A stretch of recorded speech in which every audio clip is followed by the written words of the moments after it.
Guys, this video is for the insightful.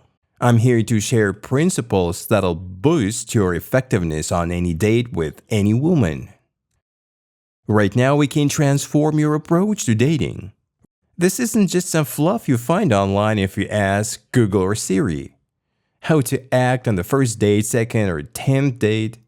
You'll get a bunch of generic, unhelpful advice. You know, like, go here, avoid that, talk about this, don't mention that. Just be yourself, relax, be nice, and maybe she'll like you. No thanks. We don't need that kind of advice. I wish I had come across a video like this one about 13 years ago. Back then, I was clueless about women, and I didn't understand where their affection came from. And I had a date lined up with the most popular and vibrant girl at my college. Naturally, I read all the online tips because I was eager to find strategies and tools that could increase my chances of a successful date. As someone who's quite determined, I invested around 8 hours over 2 to 3 days preparing for this date. I noted down the best questions to ask her, some interesting facts about myself, and considered what she might ask me. I also remembered some amusing stories from my past and picked out a meeting spot, a familiar cafe I'd visited several times, believing I'd feel more at ease there, and so on. You know, it did help somewhat. The first date went really well. I gave it my all. Actually, more like 200%. By the next date, or the one after that, she began pulling away and eventually it ended. This isn't surprising, and let me explain why. When you're given templates that supposedly guarantee success, 90% of the time they fail, and in the rare cases, they don't. You end up the kind of outcome I just talked about. It's within reach. You stretch out to grab it, and then you fail. Your involvement and stress levels start to escalate because the result, the ultimate goal, is so close. The biggest enemy for a man in this scenario is stress or cortisol. It's not just about acting foolishly or appearing insecure, it runs much deeper than that. In any interaction, whether over the phone or in person, there is always a transfer of subtle signals and messages.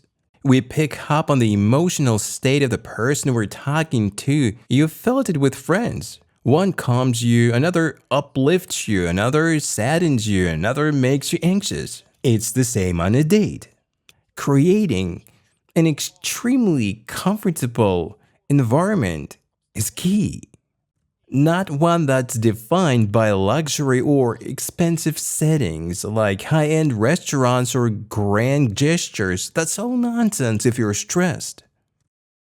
There won't be any trust, relaxation, and comfort. She needs to meet someone with whom she can instantly connect, someone who makes her feel at ease immediately, like family. But with high stress levels, achieving this natural comfort is unrealistic. The thing is that many of you, including me 13 years ago, often wondered, how does it happen that there are women, girls, with whom I had no plans? I just met them, okay, whatever. I was dressed casually, wasn't prepared at all. Didn't know what to say, so I stayed quiet, just being myself. But then she keeps reaching out to me, and I'm wondering, what's going on? What did she want? With girls I really wanted, everything was tough and challenging. Just think about it. What exactly do women do that makes men endlessly pursue them, shower them with attention, gifts, and care, bring flowers to someone they barely know? What do they do to deserve this? Right, they do nothing. They simply don't do anything. They don't get stressed during the date. And they don't stress for one simple reason. They get a lot of positive feedback. Ask any woman how often men have rejected her. When she initiated something, how many times? Maybe one? Twice? You face more rejections in one day. And that's it. And because of that, she doesn't get stressed. And if she doesn't stress, then you start to stress. And that's the whole story. She can enjoy the meeting with you. And you should be enjoying being with her too. She's relaxed and having a great time while you're feeling stressed. As a result, she feels uncomfortable around you. And you enjoy her company. This explains why there are all those stories. Why did we meet, go on a date, and then suddenly she stops texting or calling? Visually, she liked you, she saw your photo, and I doubt you used much Photoshop. It's about your state of mind, your mindset. Men are typically divided into two types. The first type persists with gallant courting. There are millions like you, and this doesn't attract her. And the second type realizes that gallant courting is futile, but they haven't practiced the necessary skills and exercises we'll discuss today. In the presence of a beautiful woman, they immediately start trying to look more imposing, taking up more space, which actually makes them seem uncomfortable. You want to appear more confident, but she feels uneasy around you. And in that moment, when you're disoriented and unsure what to do, you stumble upon advice online, maybe in a comment. Self-develop, and women will come to you. This is the biggest nonsense you will ever hear in your life, and I'll explain why. If, for example, you're a college student, 5% of women are accessible to you, while 95% are not. And if you only look towards those 5%, you wouldn't have a problem. You wouldn't be sitting here watching this video right now. Why would you need them? They seem unworthy, unattractive, and don't give you the right feeling. You gaze at the 95, searching for a way to approach them. When we talk about someone who is self-developed, many types of people come to me, including those who, I don't know what self-development is, who know several languages, are more than well off with properties in every European country, and so on. Do you think they have no problems with women? Do you really believe that? Trust me, their stories are more tragic and complicated than yours.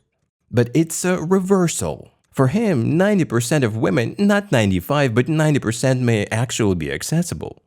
Yet he doesn't look at them. He might seem like a fool to you. Because the first category, the college student, envies those women who are accessible to the self-developed man, but he doesn't want them. He chooses the 10% and follows the same metrics, the same approach, the same principles, and he suffers no less than you do. I understand that we always judge life's rules based on our surroundings.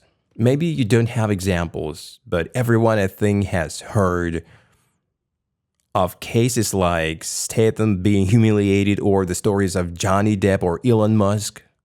Did they not develop themselves enough? Why do they suffer their whole lives? Whole lives. These are people who have everything. No one would refuse them. Imagine Statham registering on Tinder. He was humiliated and beaten. Look it up. Many people wonder why this happens.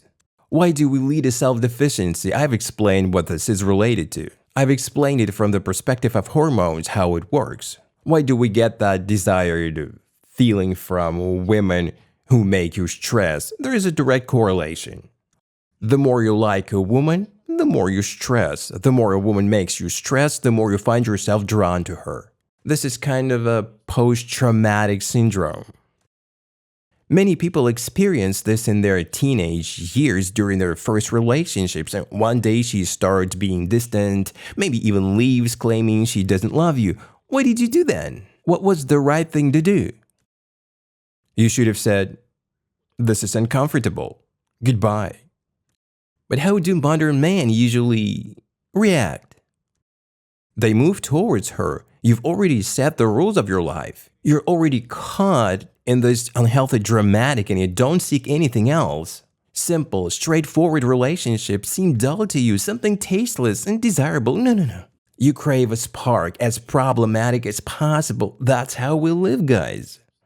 It's crucial to break the false perception. The less popular and less attractive women don't require effort, they just come to you because they're easy and not worthy of your attention. And then there are elite women who can only be wooed with grand gestures no other way, and only through beautiful, gallant courtship to outdo other suitors. That's complete nonsense. Think about it. A woman who isn't spoiled might actually appreciate genuine gestures of courtship. A woman swamped with attention won't be impressed. She won't even respond. She's looking to stress you out. And I'd like to emphasize, consider this. Is it a good sign when a woman's palm starts sweating a bit and she feels a bit anxious on a date? Yes, that's kind of stress through which she might fall in love, and it's not achieved by boasting about your achievements, asserting dominance, or giving gifts. No. It comes from making yourself comfortable. At that moment, she starts to wonder about you. You're being nice, but she starts to question, does he really like me? I don't see any signs that he is even slightly uncomfortable. That's the secret. And I recall a significant experience from my life when I was around 20 or 21. It happened during that time. At 20, I still wondered if she would text me or not. After a year of practice, I stopped worrying about it. It didn't matter if she texted me or not. I genuinely didn't care, and then they all started texting me, every single one. The same will happen to you. There is a practice on the channel, and I'll briefly explain the essence so you understand. It's a 30-day challenge where you meet women who might attract you, but it all ends after one meeting. You meet once, and that's it. Even if she suggests meeting again, you decline. This reprograms those deep-seated behavior patterns. There's no other way. It requires specialized practice. If this isn't addressed, if a man continues living in this matrix, there are several outcomes. Let me outline them. Some might already resonate with what they experience today. Option number 1, being completely alone. Option 2, being with a woman you don't feel attracted to. And you find yourself looking at others stuck in the same cycle. Because when I stepped out of this matrix, the notion of top-tier women vanished for me. I started seeing the person. Frankly, I recognized that beauty is transient. You become accustomed to it, and it's nothing extraordinary. Character and quality of relationships are what truly matter. For a man who hasn't exited this matrix, beauty is paramount, the main pursuit. He might even jeopardize his life just to be near this object of his admiration.